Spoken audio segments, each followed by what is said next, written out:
Bienvenidos al primer podcast de CronosFit. Hoy vamos a hablar de si realmente necesitas consumir batidos de proteínas.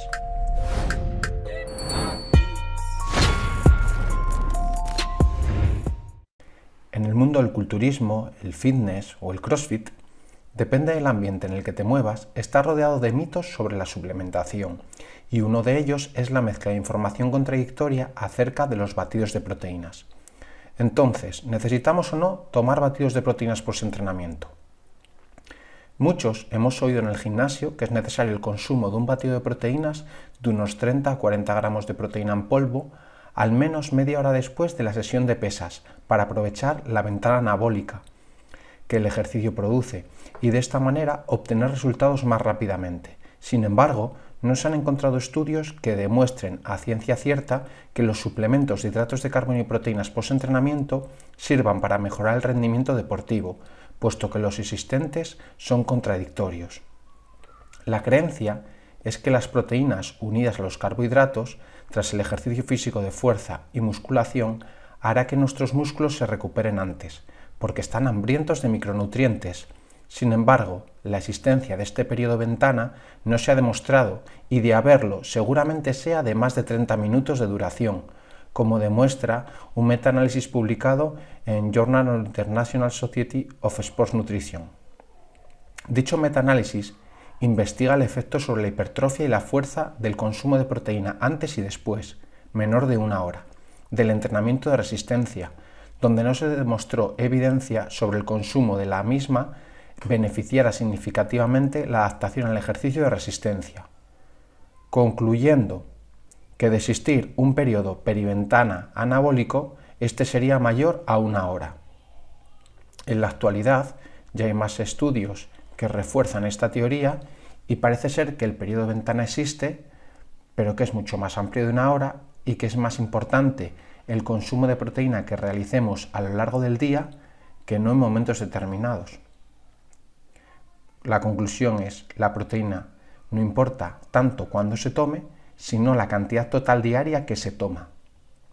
Para significar lo dicho, se trabajó con un culturista que llevaba entrenando 5 años, realizando unas 5 comidas diarias, cuidando bien su alimentación y sin apenas suplementos, únicamente batidos de proteínas. Su ingesta era de 2 kilos por kilogramo al día.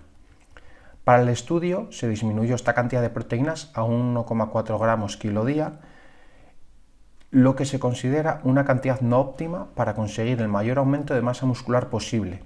Nuestro individuo a estudio mantuvo el resto de su dieta igual. Pasado un tiempo se vio que el rendimiento y ganancias musculares continuaron siendo las mismas, por las que no hubo ninguna variación pese a disminuir la ingesta proteica. Con esto, se cree que las personas que entrenan seriamente y cuidan su alimentación ya tienden a ingerir una cantidad mayor de proteína en sus dietas que un individuo normal. Además, esto vuelve a poner de manifiesto que lo importante es la ingesta total y no el momento de su consumo. Se sabe que el aumento de la ingesta diaria de proteínas está en relación con el aumento de masa muscular, pero no en determinados aspectos que mejoren el rendimiento del deportista, al menos a corto plazo.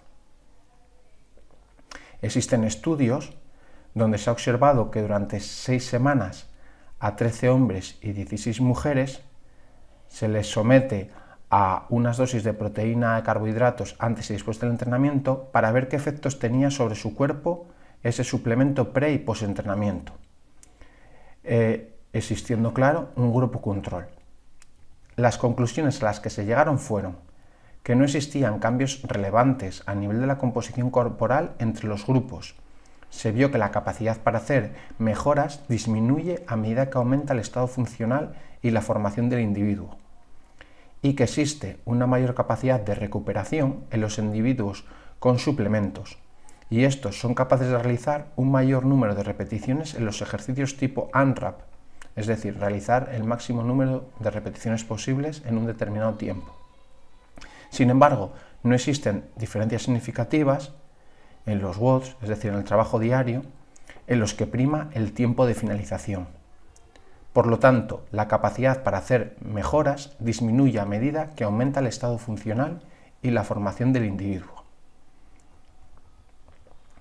Los carbohidratos y más proteínas post-entreno. Muchos incluyen una comida rica en carbohidratos post-entrenamiento junto a las proteínas para mejorar la síntesis de las proteínas musculares, apoyándose en que se restaura rápidamente el reservorio de glucógeno. Sin embargo, se ha visto que esto provoca un pico de insulina en un periodo donde ya de por sí el cuerpo está más sensible y no se beneficia la creación de proteínas musculares. Por otra parte, las personas que cuidan su dieta procuran realizar una comida mixta entre 2-3 horas antes de ir a entrenar para llegar a la sala de pesas con las pilas cargadas. Lo que se ha visto es que después de la sesión no es necesario tanto aporte extra de nutrientes, pues nuestro cuerpo aún se encuentra degradando lo anterior. Entonces, ¿debo incluir suplementos de proteínas en mi dieta? Vamos a ver los pros y los contras de consumir las proteínas en polvo. A favor de las proteínas. Es una forma fácil y económica de aumentar tu ingesta total de proteínas. El consumo de estas pueden ayudarte en la recuperación, aunque no es estrictamente necesario. La proteína en polvo de suero de leche aumenta la enzima antioxidante glutatión, con los efectos inmunológicos positivos que eso conlleva. En contra de la proteína, encontramos que las dietas hiperproteicas obtenidas a base de este tipo de suplementos son relativamente nuevas para nuestro organismo. Nos referimos a términos evolutivos, por lo que no se sabe a ciencia cierta sus efectos a largo plazo, al igual que tampoco se sabe cómo repercutirá sobre nosotros los aditivos químicos de ciertos alimentos o el azúcar refinada de la bollería industrial. El consumo de proteína de suero de leche puede aumentar la gravedad del acné. Está demostrado que la cantidad de proteínas que contiene un batido habitual aumenta el pico de insulina de manera superior a lo que lo hacen unos huevos o un filete de pollo. Se deberán realizar, por tanto, estudios para saber si ese pico de insulina es beneficioso o no, aunque todo apunta a que no lo sea. Puede haber alergias o intolerancias. Y dado el poco control que existe en el mercado actual sobre la suplementación, hay mucha proteína de las que pueden adquirirse que pueden ser de mala calidad, por lo que solo se deberán comprar suplementos de calidad comprobada y marcas de renombre.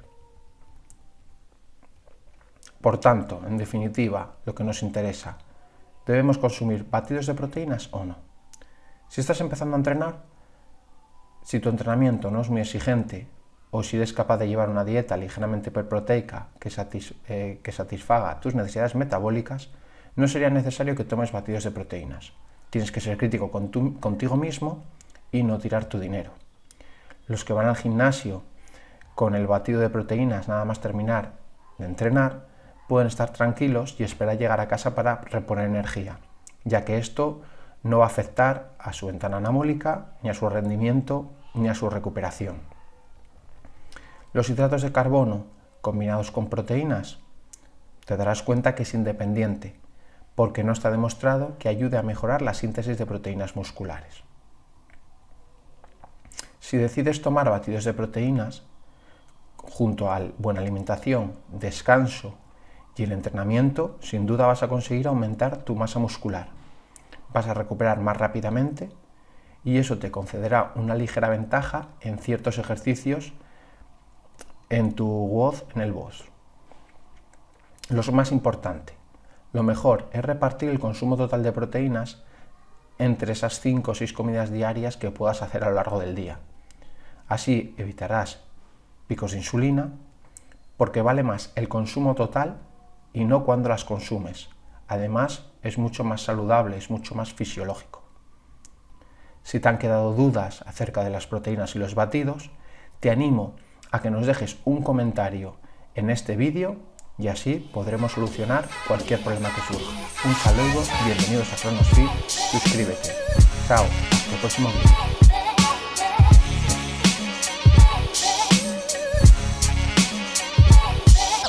Okay.